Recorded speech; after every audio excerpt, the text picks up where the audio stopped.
પિતા સંતાનહંતારો યત્પાદાં ઉજરેણવ સ્વીયાનાં તાન નિજાચાર્યાન પ્રણમામિ મુહુર્મુહુઃ યદનુગ્રહતો જંતુ સર્વદુઃખાતિગો ભવેत् તમહં સર્વદા વંદે શ્રીમદ્વલ્લભનંદનં સુલભ્ય હૃદિ સર્વેષાં શ્રીગોપીજન વલ્લભં ગુણગાનં મુદા કુર્વે તસ્ય તુષ્ટૈ સ્વભાવતઃ. શ્રી મહાપ્રભુજીના અનુગ્રહથી અને પરમ ભાગવત પૂજ્ય દાદાજી તથા શ્રી નવનીત પ્રિય શાસ્ત્રીજીના આશીર્વાદથી શ્રીમદ ભાગવતના પ્રથમ સ્કંદના બીજા અધ્યાયનું અવગાહન આપણે કરી રહ્યા છે. આજથી 26મા શ્લોકથી આપણું અધ્યયન શરૂ થશે. પણ ગયા સત્સંગમાં જે કંઈ આપણે જોયું તેને જોવાનો પ્રયત્ન કરીએ તો જ્યારે સાધકને ભગવાનની ભક્તિ થાય છે, સતત ભાગવતના હરનિશ અધ્યયનથી અને ભાગવત પુરુષો એમના સંગથી જ્યારે ભક્તિ ઉત્પન્ન થાય છે એ વખતે ભગવત સંબંધી તત્વજ્ઞાનની પ્રાપ્તિ થાય છે. કારણ કે તત્વજ્ઞાન, આત્મજ્ઞાન અને ભગવત જ્ઞાન, ભગવત જ્ઞાન એ જ્ઞાન સૌથી ઊંચામાં ઊંચું છે. તો ભગવત ભક્તિનો પ્રસંગ થાય ત્યારે ભગવત સંબંધી તત્વજ્ઞાન પ્રાપ્ત થાય છે. હવે એ જે તત્વજ્ઞાન છે એનાથી ઈશ્વરનો સાક્ષાત્કાર થાય છે. અને ઈશ્વરનો સાક્ષાત્કાર જ્યારે હૃદયમાં થાય ત્યારે હૃદયમાં જે અહંતા મમતાની દ્રઢ ગાંઠો છે એ ગાંઠો ભગવત સાક્ષાત્કારથી છૂટી જાય છે. અને ગાંઠો છૂટતાની સાથે જ જે મન છે, જે સર્વ સંદેહ યુક્ત હતો, એ મન હવે સર્વ સંદેહ નિવૃત્ત થઈ જાય છે. એટલે એમાં કોઈ સંદેહ રહેતા નથી. અને શ્રીમદ ભાગવતના અનેક ફલો પૈકી પરીક્ષિતજીને જે 5 ફલ પ્રાપ્ત થયા છે આચાર્ય ચરણોની આજ્ઞા મુજબ, એમાં સર્વ સંશયો છેદાય શ્રીમદ ભાગવતના અધ્યયનથી. તે આ એક ફલ અહીંયા આપણને જોવા મળે છે. અને જે કંઈ કર્મ કરીએ એ કર્મો એક ફલ ઉત્પન્ન કરતા જ હોય છે અને કર્મની પરંપરા સર્જાય છે. પણ આ ભગવત સાક્ષાત્કાર, ભગવત જ્ઞાન, હૃદયની ગ્રંથિઓ છૂટી ગઈ, સંશયો દૂર થઈ ગયા, ત્યારે જીવના સર્વ કર્મો પણ ક્ષીણ થઈ જતા હોય છે. એટલે અહીંયા બુદ્ધિમાન મનુષ્યની વ્યાખ્યા કરી કે બુદ્ધિમાન વિદ્વજ્જન કોને કહેવાય? તો જે ભગવાન વાસુદેવમાં જ ભક્તિ કરતો હોય. અને આ ભક્તિ કેવી છે? ચિત્તને પ્રસન્ન કરનારી છે. તો એ જ બુદ્ધિમાન અને વિદ્વાન છે જે ભગવાન વાસુદેવમાં ભક્તિ કરે છે. અને એ ભક્તિ પણ પરમ હર્ષથી કરે છે. ત્યાર પછી આપણે જોયું કે તત્વ તો એક જ છે, એ જ તત્વ પરમ પુરુષ છે. પણ એ પરમ પુરુષને જગત રચવાની ઈચ્છા થઈ છે, સૃષ્ટિ સર્જનની ઈચ્છા થઈ છે. આ સૃષ્ટિ પણ એક વિશ્વ સૃષ્ટિ છે અને બીજી લીલા સૃષ્ટિ છે. તો આ બંને સૃષ્ટિના રચયિતા તો આ પરમ પુરુષ છે, પણ વૈદિક સૃષ્ટિ અને આ વૈષ્ણવી સૃષ્ટિ એમાં ભેદ છે, એમાં થોડોક ફરક પડતો હોય છે. કારણ કે જે વૈદિક સૃષ્ટિ છે એ માયાજનિત હોય છે, જ્યારે વૈષ્ણવી સૃષ્ટિ છે એ પ્રભુએ બનાવેલી હોય છે. એમાં માયા સાધન બને છે, પણ માયા સર્જિત હોતી નથી. તો એક વિશ્વ સૃષ્ટિ છે અને બીજી સૃષ્ટિ છે એ લીલા સૃષ્ટિ છે. તો બંને પ્રભુએ બનાવેલી, પણ જે વિશ્વ સૃષ્ટિ છે, જગત સૃષ્ટિ છે, એમાં આનંદ નથી, જ્યારે લીલા સૃષ્ટિ છે એ આનંદયુક્ત છે. આટલો ભેદ આચાર્ય ચરણો બતાવે છે. તો એ પ્રભુએ જ્યારે એકમાંથી અનેક થવાનો પ્રયત્ન કર્યો, જગતની રચના કરવાનો પ્રયત્ન કર્યો, જીવોની ઉત્પત્તિ કરવાનો પ્રયત્ન કર્યો, ત્યારે એમણે આ એક જ પુરુષ આ જગતની ઉત્પત્તિ પણ કરે, સ્થિતિ પણ કરે અને સંહાર પણ કરે. પણ એના માટે પ્રકૃતિના 3 ગુણો, જે સત્વ, રજ અને તમ તરીકે આપણે ઓળખીએ છીએ, તો એ ગુણોથી ઉત્પત્તિ માટે બ્રહ્મા, સ્થિતિ માટે વિષ્ણુ અને સંહાર માટે મહેશ, આવી સંજ્ઞાઓ, આવા નામ આ પરમ પુરુષ ધારણ કરે છે. અને એમાં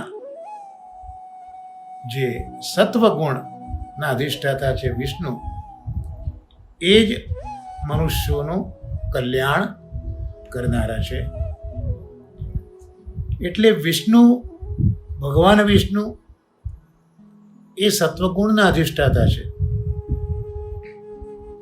બ્રહ્માજી રજોગુણના અધિષ્ઠાતા છે, અને રુદ્ર ભગવાન શંકર મહાદેવ એ તમોગુણના અધિષ્ઠાતા છે. આમાં ક્રમશઃ જે ગુણોની શ્રેષ્ઠતા છે, તમોગુણ કરતા રજોગુણ શ્રેષ્ઠ, રજોગુણ કરતા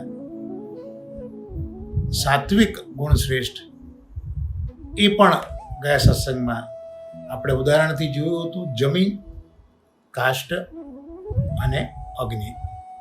તો જમીન તો જળ છે, એમાંથી કાષ્ઠ બને, પણ એ કાષ્ઠ ધુમાડો કરે છે. એટલે કાષ્ઠ એ ધુમાડો કરે છે. તો એ કાષ્ઠ કરતા ધુમાડો શ્રેષ્ઠ છે. અને એ ધુમાડામાંથી પછી અગ્નિ થતો હોય છે. તો એ ધુમાડા કરતા અગ્નિ શ્રેષ્ઠ છે. ને એમાં એ અગ્નિ જ્યારે યજ્ઞ સંબંધી, વેદ સંબંધી હોય, ત્યારે તો એ અતિશય ઉત્કૃષ્ટ અને શ્રેષ્ઠ છે. તો એવી રીતે અહીંયા આ ઉદાહરણથી કહ્યું કે તમોગુણ છે એના કરતાં રજોગુણ શ્રેષ્ઠ છે, અને રજોગુણ કરતાં સત્વગુણ શ્રેષ્ઠ છે. એટલે જે જળ પૃથ્વી છે એ તમોગુણ છે, એમાંથી ઉત્પન્ન જે લાકડું ઉત્પન્ન થયું છે જળ પૃથ્વીમાંથી, એ તમોગુણ છે. એમાંથી થતો ધુમાડો એ રજોગુણ છે, અને અગ્નિ માટે, યજ્ઞ માટે પ્રગટતો અગ્નિ એ સત્વગુણ છે. તો ક્રમશઃ આ ઉત્કૃષ્ટતા બતાવી છે. અને જે સત્વગુણ છે એ સત્વગુણને શ્રેષ્ઠ એટલા માટે કહ્યો કે એનાથી બ્રહ્મનું દર્શન એનાથી થઈ જતું હોય છે. અને એટલે જ એ જ કારણથી પૂર્વમાં, એટલે આ યુગ કરતાં પહેલાં જે મુનિઓ મનનશીલ હતા, એ પોતે પણ વિશુદ્ધ સત્વગુણવાળા અધોક્ષજ ભગવાન, જે ભગવાન આપણી ઇન્દ્રિયો દ્વારા અનુભવી શકાતા નથી, જે ભગવાનનું જ્ઞાન આપણી ઇન્દ્રિયો કરતાં ઊંચું છે, આપણે ઇન્દ્રિયોનું જ્ઞાન આના કરતાં નીચું છે એવા અધોક્ષજ ભગવાન વિશુદ્ધ સત્વગુણવાળા એનું ભજન આટલા જ માટે, કારણ કે સત્વગુણ એ ભગવત પ્રાપ્તિ કરાવે છે. એ મુનિઓ, મનનશીલ મુનિઓ પહેલાં આ સત્વગુણનું ભજન કરતા હતા અને આ લોકમાં એમના જે અનુગામી છે એ પણ પોતાના કલ્યાણને આ સત્વગુણવાળા ભગવાનનું ભજન કરીને જ કલ્યાણને પ્રાપ્ત કરતા હોય છે. આ આપણે ગયા સત્સંગમાં જોયું હતું. હવે આજના સત્સંગમાં 26થી ઓનવર્ડ શ્લોક આપણે જોઈશું. પ્રથમ સ્કંદના બીજા અધ્યાયમાં આજે 26મો શ્લોક જોઈએ. આપ પણ બોલી શકો, પુસ્તક બિરાજતું હોય તો. મુમુક્ષવો ઘોર રૂપાન હિત્વા ભૂત પતિનથ નારાયણ કલહ શાંતા ભજંતી યનસૂયવ. એનો આપણે અન્વયાર્થ જોઈએ તો અન્વયાર્થમાં સંધિ છૂટી પડશે ભૂતપતિ નથ. ભૂતપતિ અથ, તો અહીંયા અથ એટલે વળી.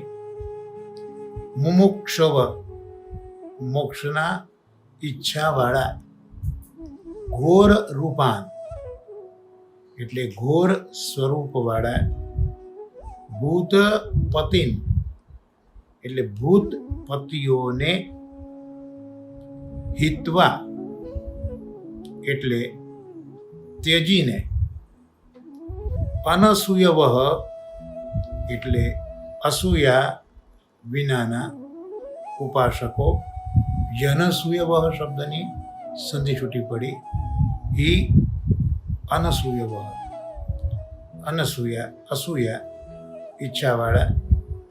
ઘોર રૂપાન ઘોર સ્વરૂપવાળા. ભૂતપતિન ભૂતપતિઓને. હિત્વા એટલે ત્યજીને. અનસૂયવઃ અસૂયા વિનાના ઉપાસકો.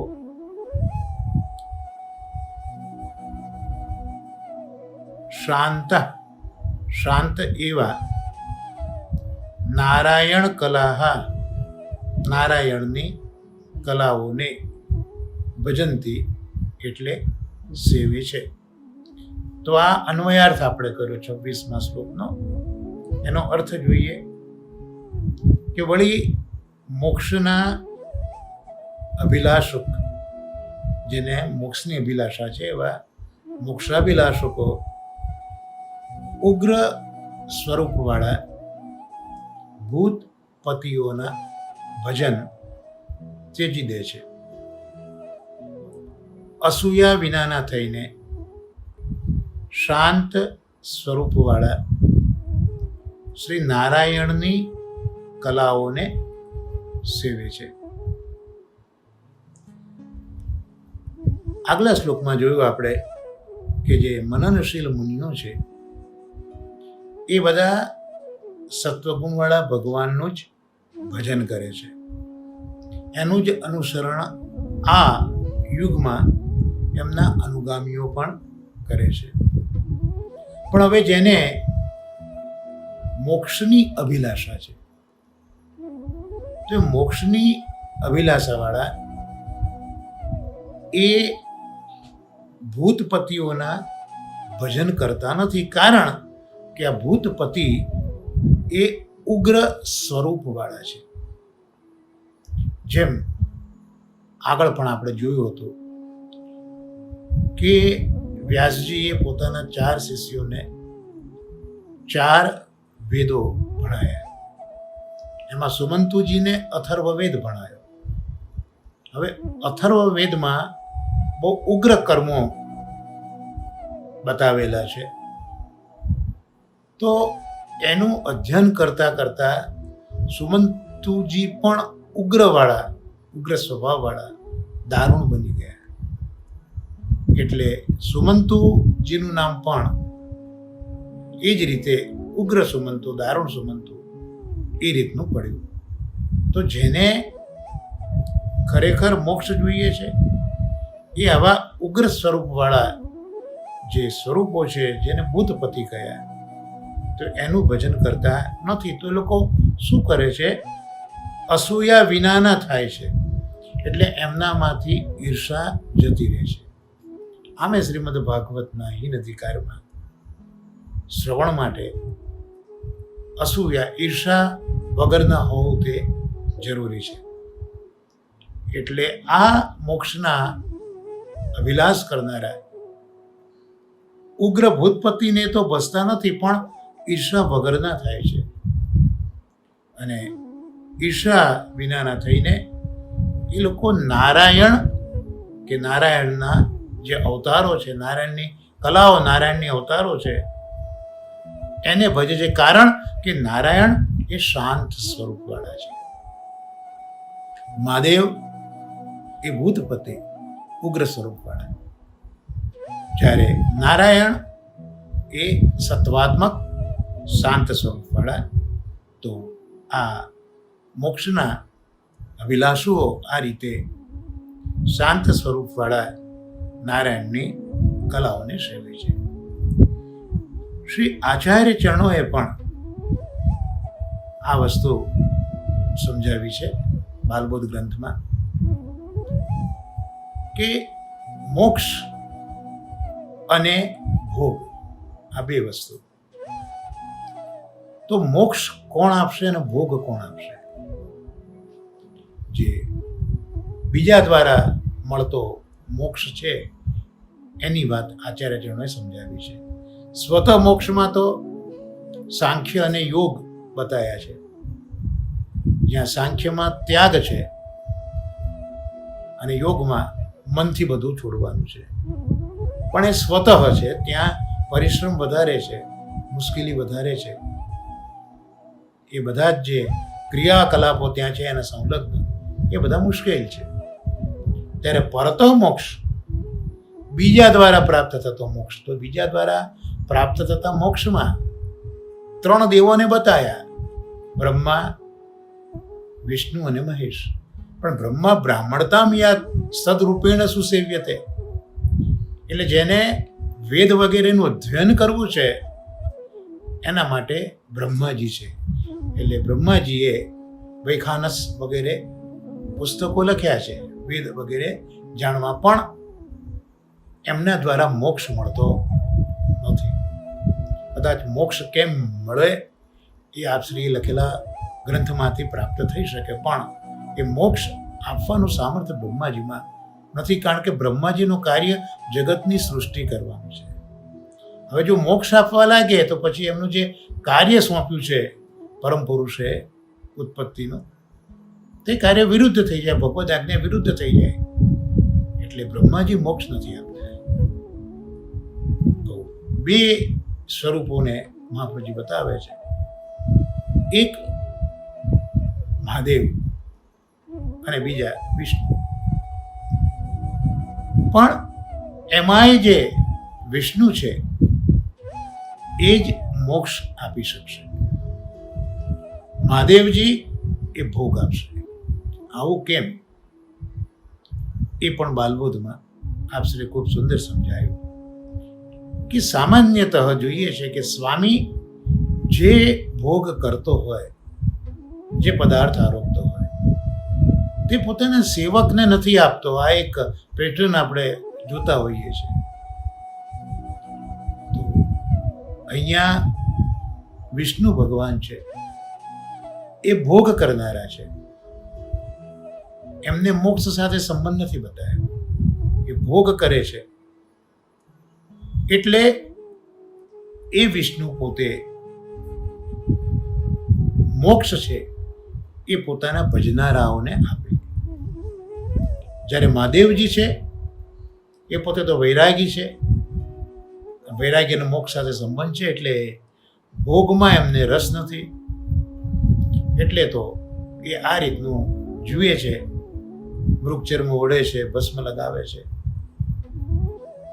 એમના ગણો પણ એવા જ છે બધા. તો એ જ્યારે ભોગ નથી ભોગવતા, એટલે એમની પાસે આ ભોગ આપવાની શક્તિ છે, એ પછી મોક્ષ નહીં આપી શકે. જો કે મહાપ્રભુજી આજ્ઞા કરે છે કે જો આ બંને દેવોના અનન્ય સેવકો હોય તો અનન્ય સેવકોને કોક વખત એક્સેપ્શનલી વિષ્ણુ હોય તે ભોગ આપી શકે, ભલે ભોગ ભોગવે છે. એવી રીતે રુદ્ર મહાદેવ પણ એ કોક વખત મોક્ષ આપી શકે, પણ એમ કરતા શ્રમ એ દેવોને વધારે થાય છે. એટલે છેવટે તો નિર્ણય આચાર્ય ચરણોએ એ જ કર્યો છે કે મોક્ષ છે એ વિષ્ણુ આપશે અને ભોગ એ મહાદેવ આપશે.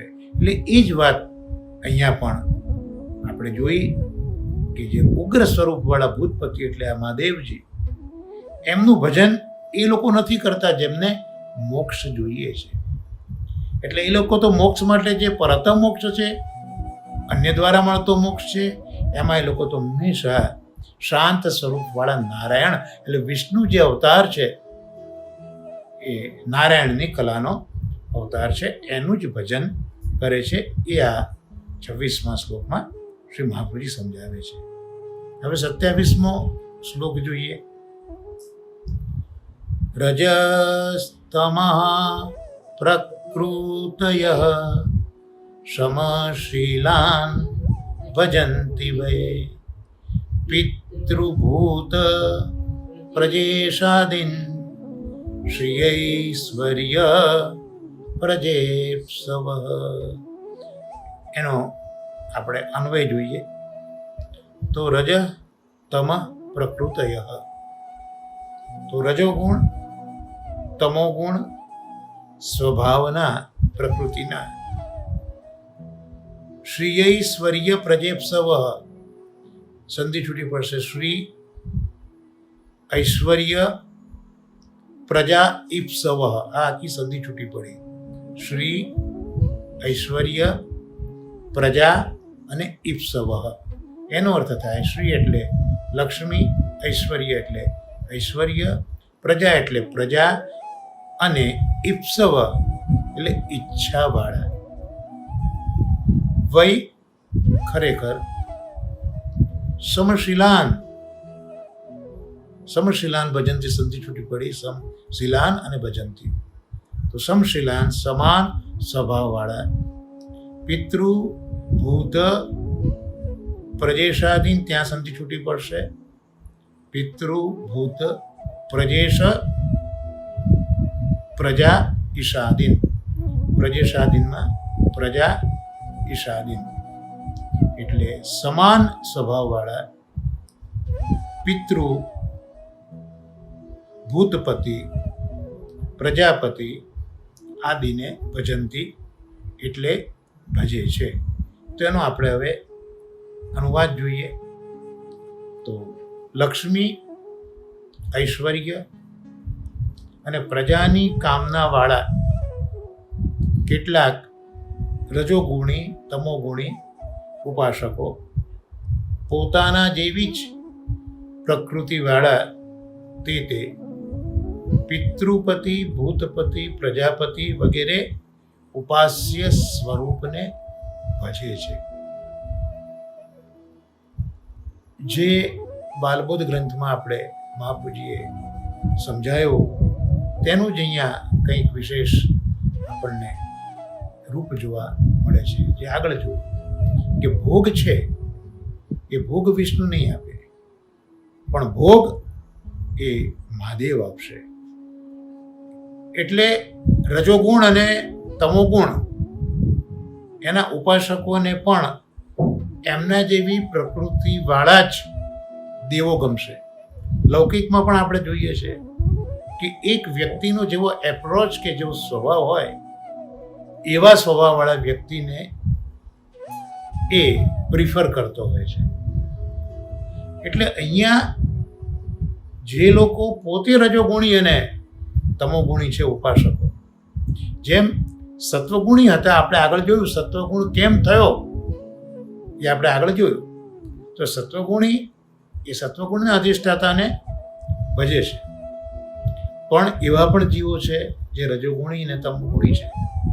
તો એ પણ એ રજોગુણ અને તમોગુણ વાળા જે દેવો છે એ પિતૃપતિ છે, પ્રજાપતિઓ, ભૂતપતિ છે એટલે પિતૃઓ, ભૂતપતિ, પ્રજાપતિ, આ બધાને પોતાના ઉપાસના અથવા તો ભજન કરનારા સ્વરૂપે આ બધા ભજે છે. કારણ કે એ બધાને લક્ષ્મી જોઈએ છે, એ બધાને ઐશ્વર્ય જોઈએ છે અને બધાને પ્રજાની કામના છે. એટલે આ પ્રજાપતિ હોય તો પ્રજાની કામના વાળા કહેવાય. એ પ્રજાપતિને પૂજે. ઐશ્વર્ય જોઈતું હોય તો ભૂતપતિ મહાદેવજી, જેમ આપણે આગળ જોયું કે ભોગ મહાદેવજી આપશે, અને લક્ષ્મી, ઐશ્વર્ય, આ બધું પિતૃ પતિ, ભૂતપતિ બધાને એ ભજતા હોય છે. એવું અહીંયા આપણને સમજાવે છે. એટલે અહીંયા એક વસ્તુ બહુ સ્પષ્ટ છે કે માણસ પોતાની પ્રકૃતિ અનુસાર ઉપાસના કરતો હોય છે. આ એક સહજ સ્વભાવ વ્યક્તિનો હોય છે કે એની જેવી પ્રકૃતિ છે એ પ્રકારના દેવની ઉપાસના કરતો હોય છે. હવે તામસ ઉપાસના એ અન્યને હાનિ કરવાના આશયવાળી તામસ ઉપાસના છે. જોઈએ આપણે દ્રષ્ટાંતો મળે છે, સમાચારમાં બી જાણીએ છીએ, વાંચીએ છીએ કે અન્યને હાનિ કરનારા આશયો જેના છે એ બધા તામસ ઉપાસના કરતા હોય છે. અને એ તામસ ઉપાસના ઉપાસકની વૃત્તિને પણ તામસ બનાવી દે છે. જેમ દારૂણ સુમંતુ આપણે હમણાં જોયું અથર્વવેદના જે અધિષ્ઠાતા છે તે, તો એ તામસ ઉપાસના જે ઉપાસક છે એની વૃત્તિને પણ તામસ બનાવે. અને તામસ બનાવે એટલે તામસતા હંમેશા હાનિ કરનારી પુરવાર થાય છે. એટલે વૃત્તિની જડતા હોવી અને તમોગુણતા હોવી એ બધી જ રીતે નુકસાનકારક છે. વૃત્તિની જડતા એ તો તમોગુણ થયો જ, અને આવા તમોગુણના અધિષ્ઠાતાને ભજીએ તો વધારે નુકસાનકારક છે. એવું 27મા શ્લોકમાં આપણે જોયું. હવે 28મો શ્લોક એ આપણે જોઈશું. વાસુદેવ પરાવેદા વાસુદેવ પરામખા વાસુદેવ પરાયોગા વાસુદેવ પરાક્રિયા. એનો અન્વય જોઈએ.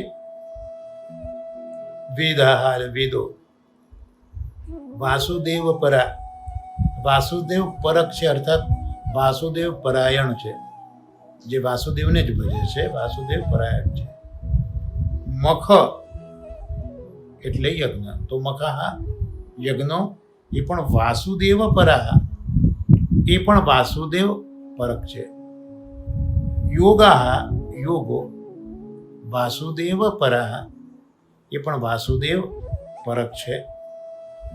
ક્રિયા અન્ય સાત્વિક ક્રિયાઓ વાસુદેવ પરાહા, એટલે વાસુદેવ પરક છે. એનો અનુવાદ જોઈએ તો સમસ્ત વેદો વાસુદેવનું પ્રતિપાદન કરે છે. યજ્ઞો પણ વાસુદેવ પરાયણ છે. યોગ એ પણ વાસુદેવ પરક છે. અને સર્વ ક્રિયાઓ પણ વાસુદેવ પરાયણ છે. વેદો એના માટે ઠાકોરજીએ જ શ્રીમદ ભગવદ્ ગીતામાં આજ્ઞા કરી કે વેદૈ સર્વમ રહમેવ વેદ્ય, બધા વેદો એ મને જ જણાવે છે. એટલે વેદોનો જો કોઈ વિષય હોય, વેદો પ્રતિપાદન જો કરતા હોય તો એ ભગવાન વાસુદેવનું પ્રતિપાદન કરે છે. અને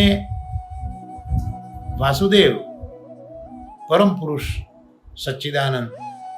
તો આ વેદ શબ્દ જે છે એની વ્યુત્પત્તિ પણ આ વાસુદેવ પરકતા બતાવે છે.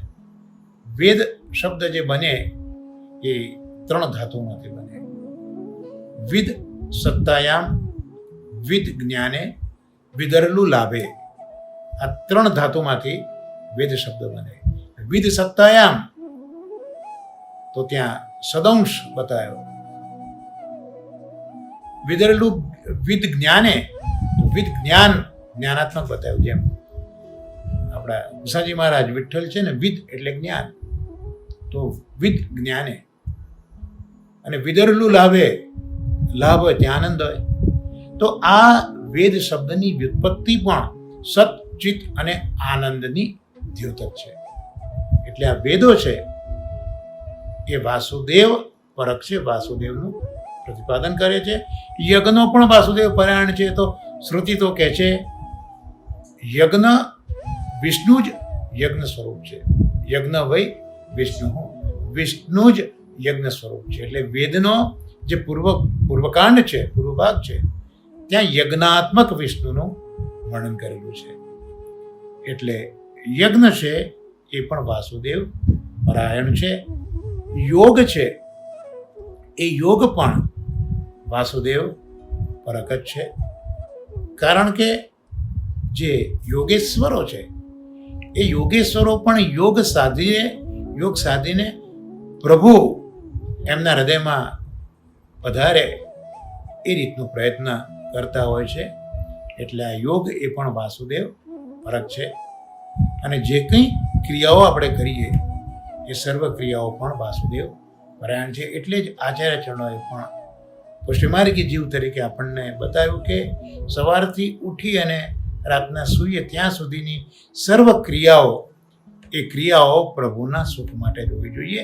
એ સર્વ ક્રિયાઓને પ્રભુના સુખ સાથે, પ્રભુના ભજન સાથે, પ્રભુની સેવા સાથે સાંકળવી જોઈએ. દાખલા તરીકે આપણે સ્નાન કરીએ છીએ કે દંત ધાવન કરીએ છીએ તો પ્રભુ પાસે જઈએ તો આપણું શરીર અને મુખ દુર્ગંધવાળું ન હોવું જોઈએ, સ્વચ્છ હોવું જોઈએ. તો આ બધી જે ક્રિયાઓ છે એ ક્રિયાઓ પણ વાસુદેવ પરાયણ શ્રી મહાપ્રભુજીએ બતાવી દીધી છે. ત્યાં સુધી કે પુત્રે કૃષ્ણ પ્રિય રતિ નિરોધ લક્ષણમાં તો કે તમે લગ્ન સંસાર પણ માણો તો એવા પુત્ર માટે કે જે કૃષ્ણમાં પ્રીતિ કરનારો પુત્ર થાય. તો સર્વ ક્રિયાઓ પણ વસુદેવ પરાયણ છે. હવે 29મો શ્લોક આપણે જોઈશું.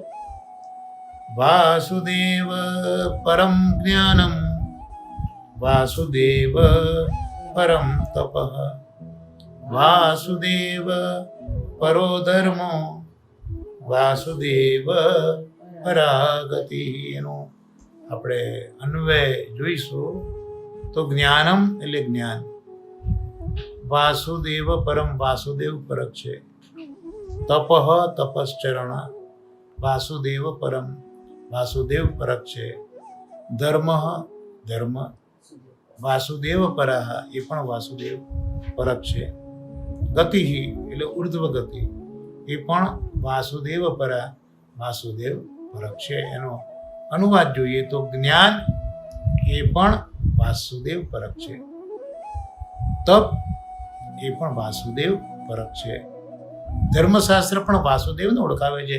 ચાહે જ્ઞાન હોય, ચાહે તપ હોય કે ચાહે ધર્મશાસ્ત્ર હોય, એ બધા વાસુદેવને જ ઓળખાવે છે, વાસુદેવનું જ પ્રતિપાદન કરે છે. અને સ્વર્ગ લોકાદિ ઉર્ધ્વ ગતિ પણ વાસુદેવ પરક જ છે, એ પણ વાસુદેવનું જ પ્રતિપાદન કરે છે. તો આ 29મો શ્લોક આપણે અહીંયા આ રીતે જોયો છે. જપ તપ તીર્થ નેમ ધર્મ વ્રત મેરે તો શ્રી વલ્લભ પ્રભુજી કો નામ. એ જે છે પ્રકાર એમ અહીંયા ચાહે એ જ્ઞાન હોય તો જ્ઞાન પણ વાસુદેવને જ સમજાવતું જ્ઞાન જોઈએ. તપ પણ વાસુદેવ માટે જ તપ. તપ એટલે કાયાને કસવી, પણ એ બી વાસુદેવ માટે.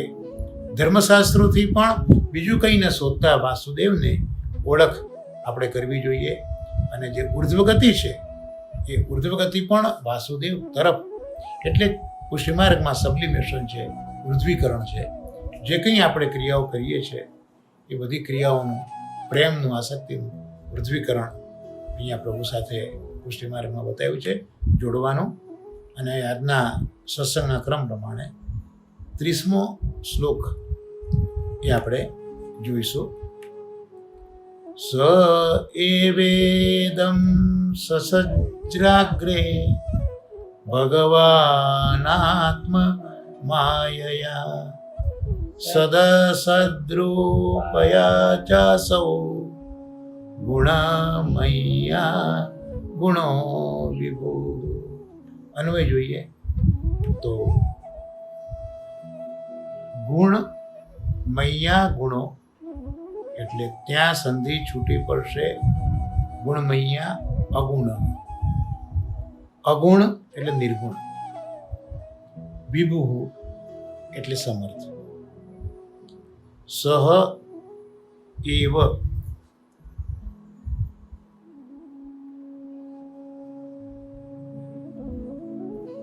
સ એવેદમમાં સંધિ છૂટી પડશે. એવ ઇદમ, સહ એવ તેજ, અસૌ ચાસૌ સંધિ છૂટી પડશે. ચ અસૌ એટલે અસૌ આ ભગવાન, ભગવાન આત્મમાયા સંધિ છૂટી પડશે. ભગવાન આત્મમાયા, ભગવાન સદ અસદ રૂપયા, સદ સદરૂપયા સંધિ છૂટી પડી. સદ અસદ રૂપયા. ચ જે ચાસવમાં આપણે સંધિ છૂટી પાડી. ચ એટલે અને ગુણમૈયા 3 ગુણોવાળી અને આત્મમાયા જે ભગવાન આત્મમાયામાં સંધિ છૂટી પડી. આત્મમાયા પોતાની માયા વડે અગ્રે એટલે આરંભમાં, સસર જાગ્રે સંધિ છૂટી પડી. સસર્જ અગ્રે, અગ્રે એટલે આરંભમાં. એવેદમ ત્યાં સંધિ ઇદમ મળશે આપણને શબ્દ.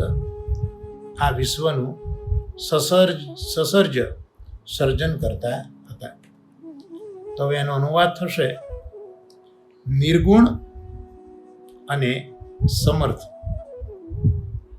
તેજ આ ભગવાને સદ અસદ રૂપવાળી પોતાની વૈષ્ણવી ત્રિગુણાત્મિકા માયાનો આશ્રય કરીને આ વિશ્વ સર્જ્યું છે. અહીંયા પ્રભુને નિર્ગુણ કહ્યા છે. આમ તો સગુણ સાકાર બ્રહ્મ બાદ પ્રભુએ બતાવ્યો છે, પણ અહીંયા જે નિર્ગુણ છે આગળ આપણે જોયું કે અધોક્ષ જ ભગવાન છે. ઇન્દ્રિયોથી એ સ્વરૂપ ઓળખાતું નથી. એટલે પ્રકૃતિના જે 3 ગુણો છે, સત્વ રજ અને તમ, જે આપણે આગળ જોયા આગળના શ્લોકોમાં કે પ્રકૃતિના 3 ગુણો સત્વ રજ અને તમ, તો એ ઠાકોરજીમાં નથી, એ ગુણ પ્રભુમાં નથી, માટે એ નિર્ગુણ છે. પ્રકૃતિના ગુણ રહિત છે. પ્રકૃતિ ઠાકોરજીની દાસી છે, પ્રકૃતિ માયા છે. પ્રભુએ જ પ્રકૃતિ પુરુષનું સર્જન કર્યું છે અને એ જ પ્રકૃતિમાંથી પ્રભુએ સત્વ રજ અને તમ ઉત્પન્ન કર્યા છે. જેમ એક રૂની પૂણી હોય, એમાં દોરો તો છે પણ આપણને દેખાતો નથી, પણ એને આપણે કાંતીએ જ્યારે એંટિયામાં, ત્યારે એમાં રહેલો દોરો પ્રગટ થતો હોય છે. એમાં પ્રકૃતિ છે, એ પ્રકૃતિમાં સત્વ રજ અને તમ ગુણ છે, પણ પ્રભુએ પોતાના સ્પર્શથી એ પ્રકૃતિનું સર્જન તો કર્યું છે, પ્રકૃતિનું પુરુષનું, પણ એ પ્રકૃતિમાં રહેલા પેલા સત્વગુણ, રજોગુણ ને તમોગુણના જે દોરડા છે ને, એ ભગવાને પોતાના સ્પર્શથી પોતાએ જગતનું સર્જન કરવું છે. એટલે ભલે ભગવાન નિર્ગુણ છે, પણ નિર્ગુણ ભગવાન એમણે આ સદ અસદ રૂપવાળી વૈષ્ણવી સૃષ્ટિ રચી ત્રિગુણાત્મિકા માયાના આશ્રય કરીને આ વિશ્વ સર્જ્યું છે. એટલે ભગવાન આવું કરી શકે. આમ તો આપણે જોઈએ કે કોઈક એવા વ્યક્તિને આપણે અડીએ જે યોગ્ય નથી, સારો નથી, તો એનું અશુદ્ધપણું આપણને પણ લાગી જાય. પણ પ્રભુ અહીંયા સ્પર્શ કરે છે માયાને, પણ પ્રભુમાં એ માયાના ગુણો પ્રવેશી શકતા નથી. એનું કારણ વિભુ, ભગવાન વિભુ છે, ભગવાન સર્વ સમર્થ છે.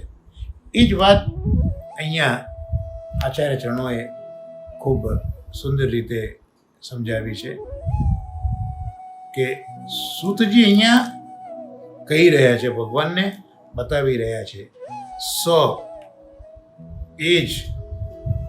એ જ ભગવાન. અહીંયા જે આગળ ભગવાનના બધા ધર્મો કયા, એ ભગવાનના ધર્મોની વાત કરવાથી ભગવાન સૂતજીના હૃદયમાં પ્રકાશી રહ્યા છે. અને એ પ્રકાશતા ભગવાને સૂતજી જાણે બહાર દર્શન કરી રહ્યા છે. એટલે અહીંયા સ એવ એ જે શબ્દ મૂક્યો છે એ મહાપ્રભુજી એવું સમજાવે છે કે સૂતજી અત્યારના આ ભગવાનને બહાર જે અંદર બિરાજતા હતા તે બહાર અત્યારના એમની પાસે ઠાડા હોય એ આ શબ્દથી આંગળીથી સૂતજી બતાવી રહ્યા છે. અને આ ભગવાન અનંત ગુણોવાળા છે. હરિ અનંત, હરિરૂપ અનંતા, હરિગુણ અનંતા. તો અનંત ગુણવાળા ભગવાન છે. એ જે પેલી માયા છે એ માયાનો સ્પર્શ કરે છે. અને માયા આકૃતિરૂપ ગુણવાળી બની જાય છે.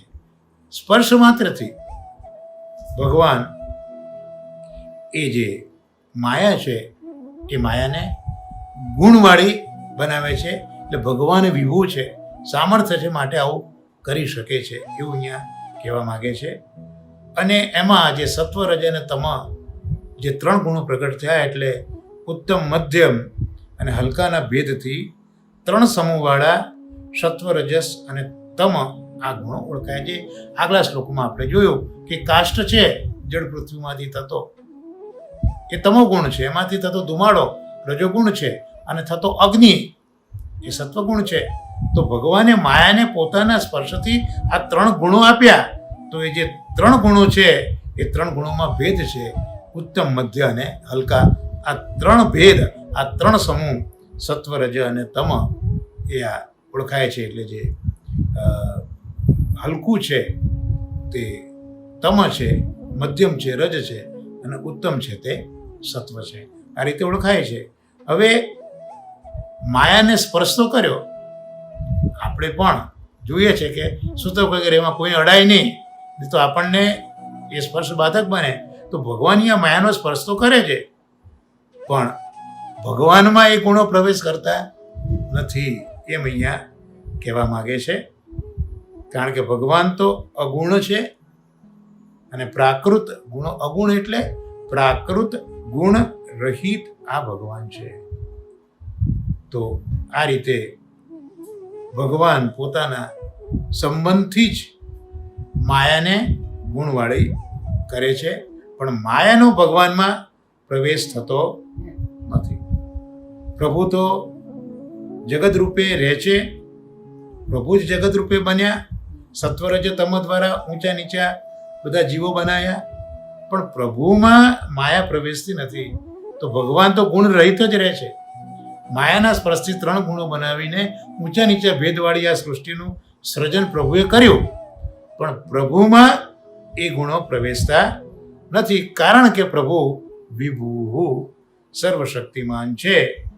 માટે અહીંયા આ શ્લોકમાં સૂતજીએ આ બહુ સુંદર સમજ આપણને આપેલી છે. તો હવે આજના આ આપણા શ્રીમદ ભાગવતના અધ્યયન પછી જે પુરુષોત્તમ સહસ્ત્રનામ સ્તોત્ર છે તેનું આપણે ગાન કરીશું.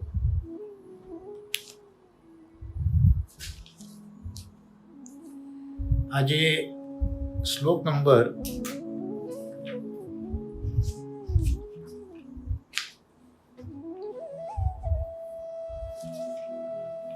22મો શ્લોક આવશે. આપની પાસે પુસ્તક બિરાજે છે, 113મું પેજ છે. એનો 22મો શ્લોક. સર્વલક્ષણદાતા ચ ધૃતરાષ્ટ્ર વિમોક્તિદ સન્માર્ગરક્ષકો નિત્યમ વિદુર પ્રીતિ પૂરક. 69મું નામ સર્વ લક્ષણ દાતા, એટલે પ્રભુ સર્વ શુભ લક્ષણોનું દાન કરનારા છે. પંચમલાલજી શ્રી રઘુનાથજી મહારાજ એના માટે પ્રમાણો આપે છે શ્રીમદ ભાગવતમાં. એ રાજાઓ થઈ ગયા કે જે રાજાઓ છે છતાં પણ એ બધા પ્રસિદ્ધ રાજાઓ છે. બધા રાજાઓ પ્રસિદ્ધ નથી, પણ કેટલાક રાજાઓ પ્રસિદ્ધ છે, જેમ પરીક્ષિત, ઇક્ષ્વાકુ, ધ્રુવ, માંધાતા. આ બધામાં વિશેષતા શું છે? શા માટે પ્રસિદ્ધ થયા? એમનામાં જ્ઞાન પણ છે અને ભક્તિ પણ છે. જ્ઞાન ભગવજ જ્ઞાન છે, જે હમણાં આપણે શ્રીમદ ભાગવતમાં જોયું. એમની પાસે ભગવજ જ્ઞાન છે, ભગવાન સંબંધી જ્ઞાન છે. એમનું જ્ઞાન ભગવાન સાથે સંકળાયેલું છે અને એમનામાં ભક્તિ પણ છે. એ ભગવાનની ભક્તિ કરે છે. જે ભગવાનનું જ્ઞાન છે એ જ્ઞાનથી એ સમજે છે કે ભક્તિ તો આ ભગવાનની જ કરવાની છે. તો આ પરીક્ષિત, ઇક્ષ્વાકુ, ધ્રુવ, માંધાતા આ બધા પ્રસિદ્ધ રાજાઓ એટલા માટે થયા કે એમની પાસે ભગવાનનું જ્ઞાન અને ભગવાનની ભક્તિ હતા. બાકી તો કેટલાય રાજાઓ થઈ ગયા છે ઇતિહાસમાં જોઈએ, એ બધા પ્રસિદ્ધ નથી થયા. અહીંયા જે પ્રસિદ્ધ રાજાઓ છે તે શ્રી રઘુનાથજી મહારાજ આપણને બતાવે છે. રાજા તરીકે એ બધા નો ડાઉટ પ્રજાપાલન પણ સુંદર તો કરતા જ હતા. જ્ઞાન ભક્તિ તો હતા પ્રભુ સંબંધી, પણ સાથે પ્રજાનું પાલન પણ સુંદર કરતા હતા. કારણ કે રાજા છે એટલે એમનું દાયિત્વ તો છે જ, પણ એ જે દાયિત્વ એમનું રાજા તરીકેનું છે એની સાથે સાથે એમનામાં જે આ ભક્તિ અને જ્ઞાન, એટલે એમનામાં રહેલા આ લક્ષણો, પ્રજાપાલન, ભગવદ્ જ્ઞાન, ભગવદ્ ભક્તિ, એના લીધે જ આ રાજાઓ પ્રસિદ્ધ થયા છે. પણ આ રાજાઓ પાસે આ બધા લક્ષણો આવે ક્યાંથી? તો આ લક્ષણોનું દાન એ બધાને પ્રભુએ જ કરેલું છે. તો જ્યારે જ્યારે આપણે આ બધા રાજાઓના ઉલ્લેખ આવશે શ્રીમદ ભાગવતમાં, ત્યાં આપણે જોઈશું. હમણાં તો પરીક્ષિતજીનો પ્રસંગ ચાલી જ રહ્યો છે. તો જે ભગવાન માના ઉદરમાં નથી પ્રવેશતા, એ ઉત્તરાના ગર્ભમાં પ્રવેશે છે ગદા ગુમાવતા, અને પરીક્ષિતની રક્ષા કરે છે. ચક્ર પણ ધારણ કર્યું છે જેથી પરીક્ષિત ભૂલી ના જાય કાલક્રમે કે આ ભગવાને મને રક્ષ્યો છે. દ્રઢ વૈરાગ્ય આપી દીધું છે. તો આમ આ બધા જે લક્ષણો છે, પરીક્ષિતજી ઉત્તમ શ્રોતા છે, કારણ કે દ્રઢ વૈરાગ્ય છે. એ વૈરાગ્ય દ્રઢતા આપનારા ભગવાન છે. તો આ બધા લક્ષણોનું દાન પ્રભુએ જ કર્યું છે. ધ્રુવજી પણ જોઈએ તો ધ્રુવજીને પણ એ મધુબનીય ઠાકોરે જ જે પોતાનો શંખ છે ગળે લગાડ્યો અને ધ્રુવજીમાં વાણી આવી છે એ સ્પર્શ દ્વારા, અને ભગવાનની સ્તુતિ કરી છે. અને ભગવાને એમને અચલ સ્થાન આપ્યું છે. ખાલી પિતાના ગોદમાં બેસવાની એમની ઈચ્છાથી એવા રાજા બનવાની, પણ પ્રભુ એમને ચિંતવેલું એના કરતાં અધિક આપ્યું. ચિંતિત અધિકદાયક અધિક આપી દીધું. તો આ બધું દાન પ્રભુ કરનારા છે. એમનામાં જ્ઞાન છે, એમનામાં ભક્તિ છે. આમ એ બધા જ્ઞાનનિષ્ઠ છે, એ બધા ભક્તિનિષ્ઠ છે. પણ એ થયા કઈ રીતે? એ બધા પ્રજાપાલન સુંદર કરતા હતા, તો એ સુંદર પ્રજાપાલક બની શક્યા કઈ રીતે? તો એમની જ્ઞાનનિષ્ઠા, એમની ભક્તિનિષ્ઠા, એમનું સુંદર પ્રજાપાલનપણું, આ બધું પ્રભુનું દાન છે. એટલે પોતાના ભક્તોમાં બિરાજતા બધા ગુણો એનું દાન કરનારા પ્રભુ છે. એવું અહીંયા 69મા શ્લોકની અંદર સર્વલક્ષણ દાતા શ્રી રઘુનાથજી મહારાજ સમજાવે છે. અને હવે 70મું નામ ધૃતરાષ્ટ્ર વિમુક્તિદઃ.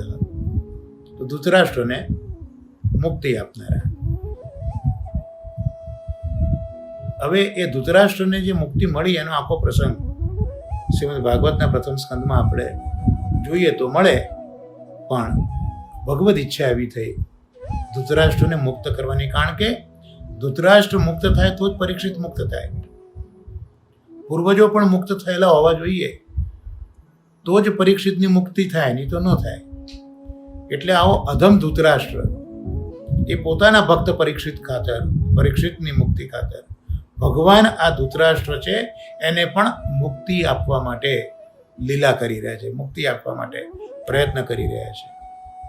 તો ધૃતરાષ્ટ્રને મુક્તિ આપવાનો જે પ્રસંગ છે એ ભાગવતમાં જોવા મળીએ. પણ મૂળ કારણ પરીક્ષિતને મુક્ત કરવો છે, એટલા માટે 3 પેઢીની મુક્તિ જોઈએ.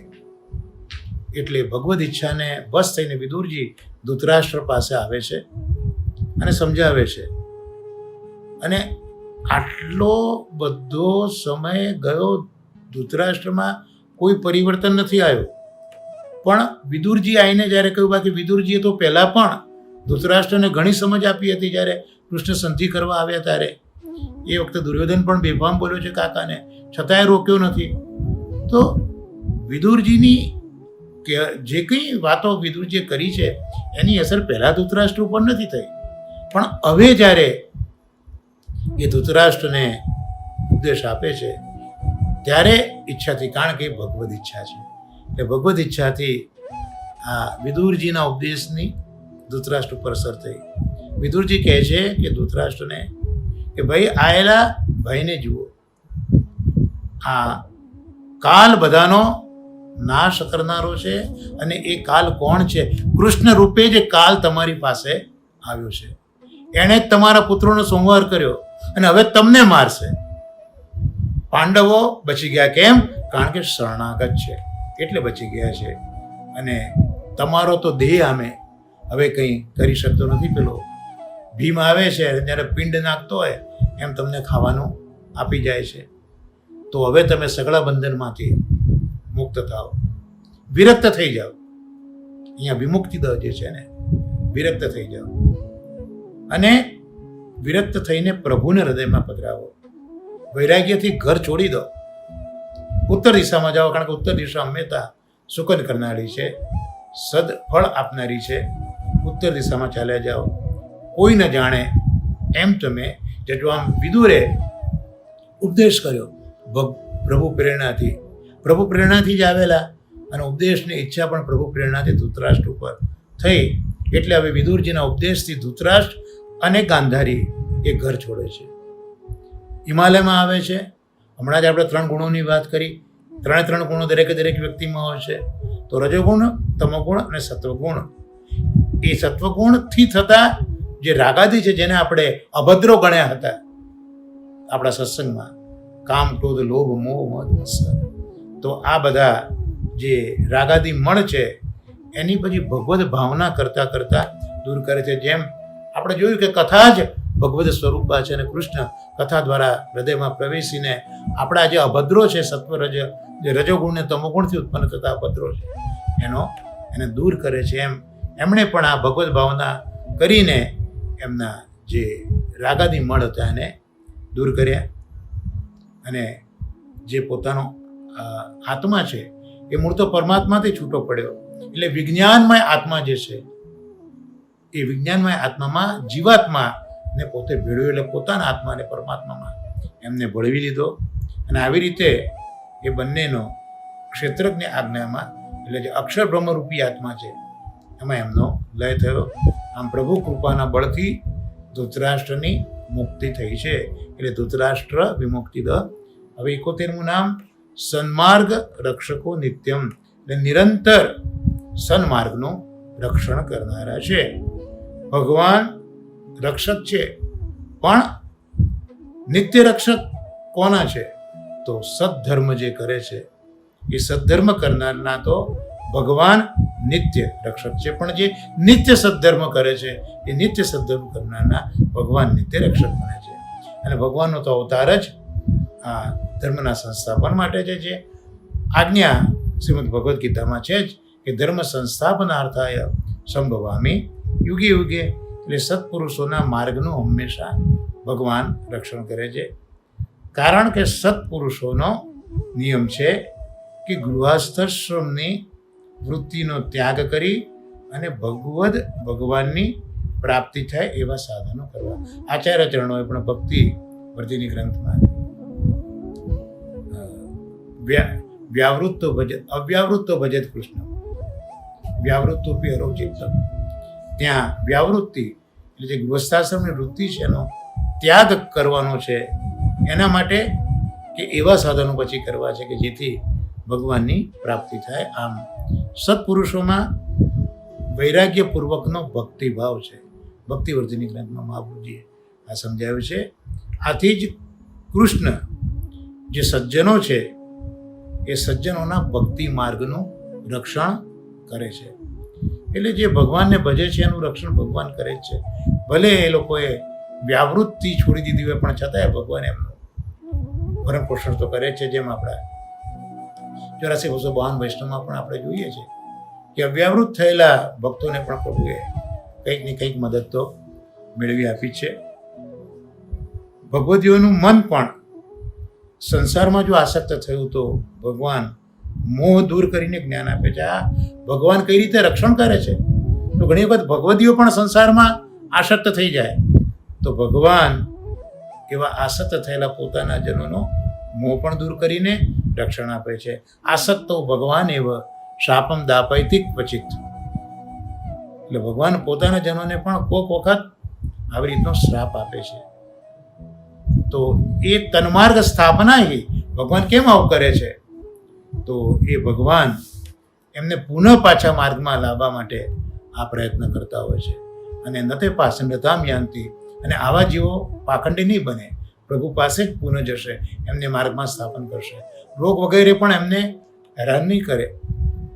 જેવી રીતે વિદુરજી દ્વારા ધૃતરાષ્ટ્રને ઉપદેશ આપ્યો છે. આમ નિરંતર સન્માર્ગનું રક્ષણ કરનારા ભગવાન છે 71. અને 72મું નામ વિદુર પ્રીતિ પૂરકઃ.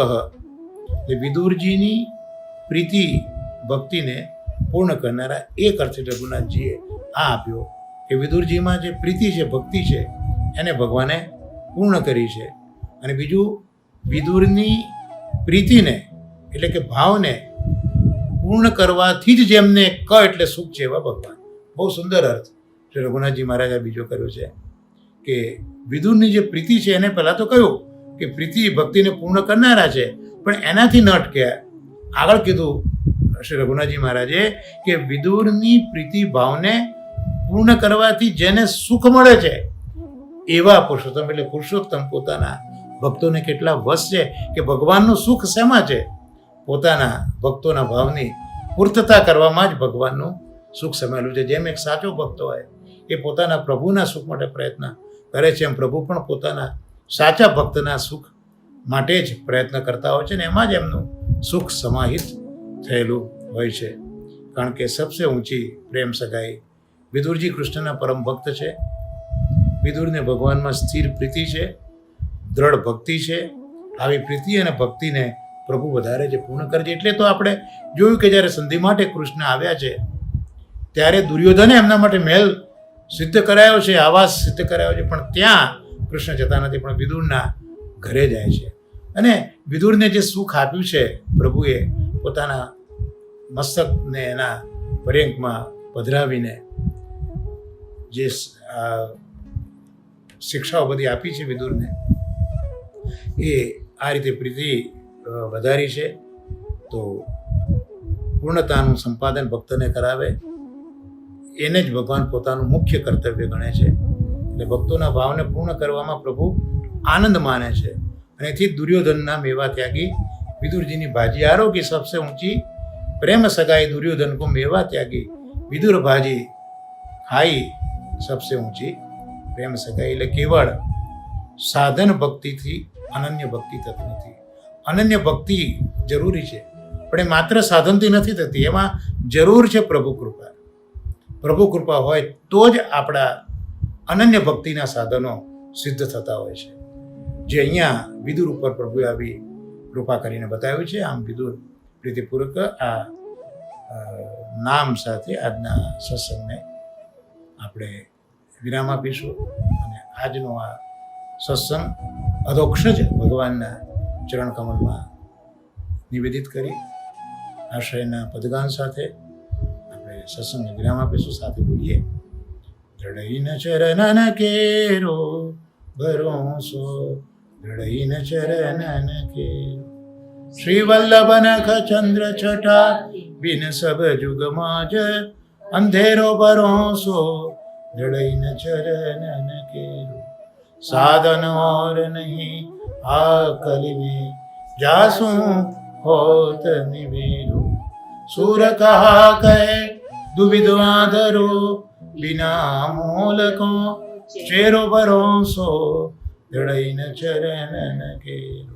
श्री गोवर्धन नाथ की जय, श्याम सुंदर श्री अमने महाराणी की जय, श्री आचार्य जी श्री महाप्रभु जी की जय. सर्वे वैष्णव ने मारा वर्षाना भगवत स्मरण वंदे.